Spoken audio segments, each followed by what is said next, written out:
Hello guys, this is going to be me explain what is RPG Maker MV is going to be and what you can do within the software. And this is part of my FMP project. Uh, so in this is RPG Maker MV where you have the character and the environment settings of it. Now what you can do with it is essentially I'm in the event stage, and then what I can do is go to the environment stages and then go play around with it. Since it's making cubes, I can make a cube area, or if I want to make it in like individual spots, I can make it individual, or if I want to make some trees out of it. And because there are when I selected that tile, it makes multiple, and because of it, it has each individual frames, which allows it to produce like tones and able to animate within the scene. So I'll show you what I mean by that. So as for the mod, I might draw the sea level, and within the scene you may see, you may see that it is just a single image. But within in RPG Maker MV, within the systems, it has a free frame like animation. So when you playing the game itself or trial and error, you can see that the water is moving. And what I might implement is I may produce because for my design it has a beach level design, and what I need to do is I have to animate the water. So I need to produce the water moving using 3 frames or even 5 frames, so that the animation looks very smooth and fluent. And over here is the tile setouts, is where you could design your own game itself. So you can grab this and you can place it around with the game, and it is categorized to A, B, and C, and this is all the overview, the open world area, and depending on your map layout, which is your over here, you can click on your edit and it shows this map property. So if you see the tile set is an overworld, you can click on here and you can change where you want it to be. Like you want to have a closer perspective of the houses or the dungeons or the interior of the design. What you could do with the map property is you could change the width and the height, and also make sure if you want to have a loop, if you want a certain music that want to be playing around, you can play around, have the certain music playing around, or have a certain sound effect that will be playing on that background. Or whenever you're in the battle, you can use the specific battle scenes, and you can click on, or if you want if you want a specific battle scene, you can click on it and see which one you really like the most. So let's say I were to go for a mellow, yeah? I would have to find something that would fit within that scene. So let's say I would say when you're making a game like this, make sure it makes sense, because why would you have a nice green field and a ice in like an ice cavern base? Otherwise, that's just wrong. So you can have it like this, but then it doesn't necessarily has to fit in within the image. You can have it like that, so you can be more creative with your images rather than just having one image itself. So as it just develops your own idea of how you want the gameplay to be, and then you can have a parallax. I believe, yes, this is a parallax background. So what it does is that I explain it. So let's say I do have like an empty. Okay, you see these like black and white areas. Let's say I have a bunch of these around the map, and then what I would then do is go in the parallax background and click on it, and it will be placed on the background at the very back of the map. And it may enhance the gameplay of it. But however, what I'm going to be doing is designing very similar to this. So I'm designing the whole image, and what I'm going to do is make it into. So then one of the plugins, what I'm going to do is so it makes it like a map layout, and then what I can do with the region, and with the region set out, you can play around where let's say I have all this, and in the code I can set if the player walk around, the enemies will appear there, or if the player goes there, they can't walk to it, and so on. And what I'm going to do with my own images is that I'm going to make sure that the characters can walk on certain parts of the map that I have drawn on. These is pretty self-explanatory. The save data and all that type of stuff. Save, load, and what you can do. And this is all the drawing set out. So over here you can see the shadow layout, and since I'll be doing my shadows myself and all the painting, I won't be necessarily using this. And this is the zoom in and zoom out, which I believe that it can be very useful, so that I can know which scenes I'm editing in and out. I personally believe that when I'm designing a map, I need to make sure that I'm doing it as a grid method, because in RPGs they follow such a grid method that you need to. So I can't be just having my character in between here. No, so I need to make sure that my character is within the spaces. So what I might do is when I'm designing in Photoshop, I'm gonna have to make a grid system and to make sure that this is in proportions. This is how I like my environment, and so on. And this is where these things can get interesting. Over here is the character generator, which I would not be using, as my partner will be designing his character and will be implemented into the game.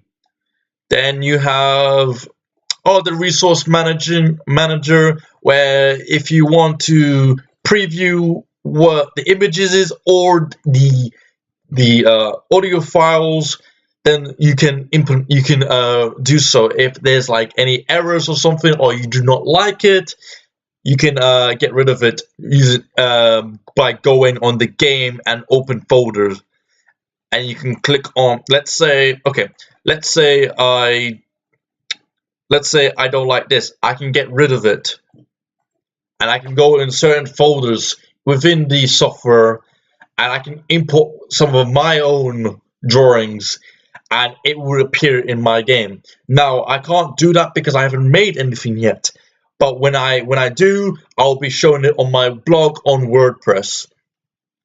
Now the reason why I chose RPG Maker MV is because I have personally I have experience making games on it, and in the future I really want to become a video game designer, as is very essential, and I want to be making like different genres of games such as RPG, fantasy, adventure, action, and so on.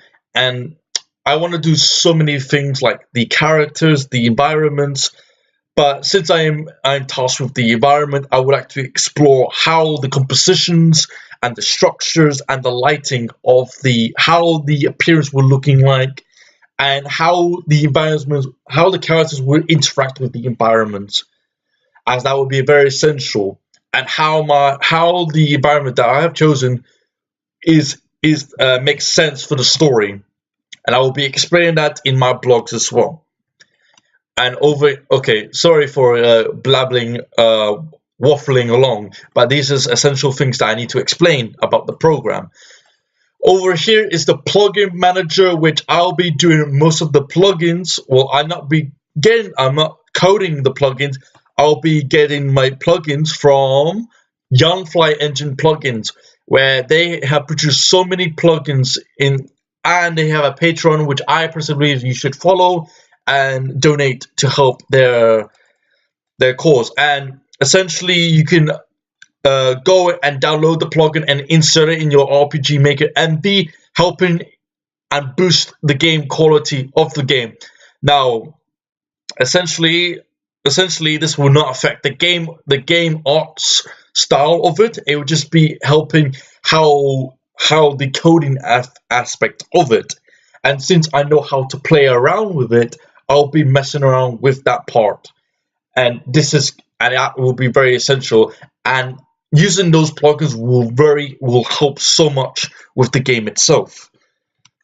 Now, if we go back, we go on the settings, and this is where your database will be like all your characters, your classes, your skills, your items.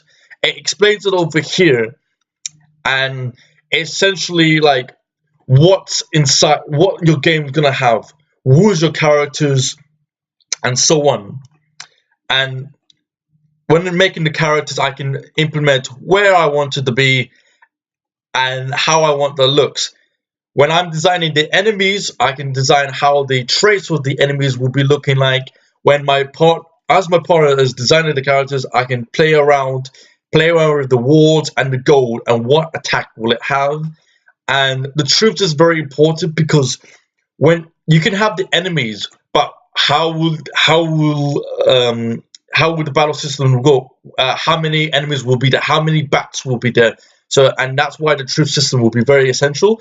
So then when you're designing it, you are playing around how many would be there, and you can battle test it so that is it easy for the players to beat, or is it too hard? And then you can go back to the enemies and play around with the stats as well. So when we're doing the battle system of the gameplay, we won't be doing our own because it doesn't hugely affect the game art itself, and we only be using only few, such as like where is it, the slash fire, which we play. Ooh, that was loud. I may have to turn that down a bit, or just to hit fire, and so on. And we'll be using the front view version rather than the side view version, as I personally believe that as the time that we have left, it would take like probably a month for my partner to do the characters, and it will be a big waste of time to do it. So what we might do is he may have to do the walking animations, and the faces itself. And that's why I need to discuss with him further on. And this is where the tile sets comes into play, where, as you can see here, the circles means that you can walk across, and the X's mean that you cannot. And with the map, with the environments that I've drawn, I'm going to implement these designs, these type of system into the game. And then you can play around with the systems. And I need to make sure that we are using the front view version. So then I can show you, for example, what I mean by that. So if I go to the battle test, I may have to turn that down when I'm editing.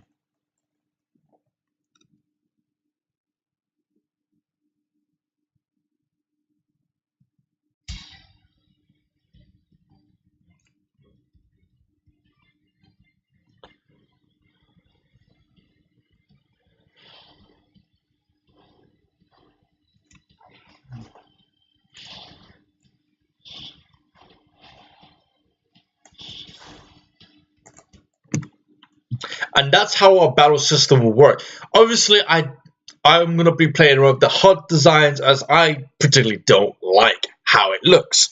It's just very plain and boring. So what I might do is change it in my initial ideas and make sure that this is the design I want it to be.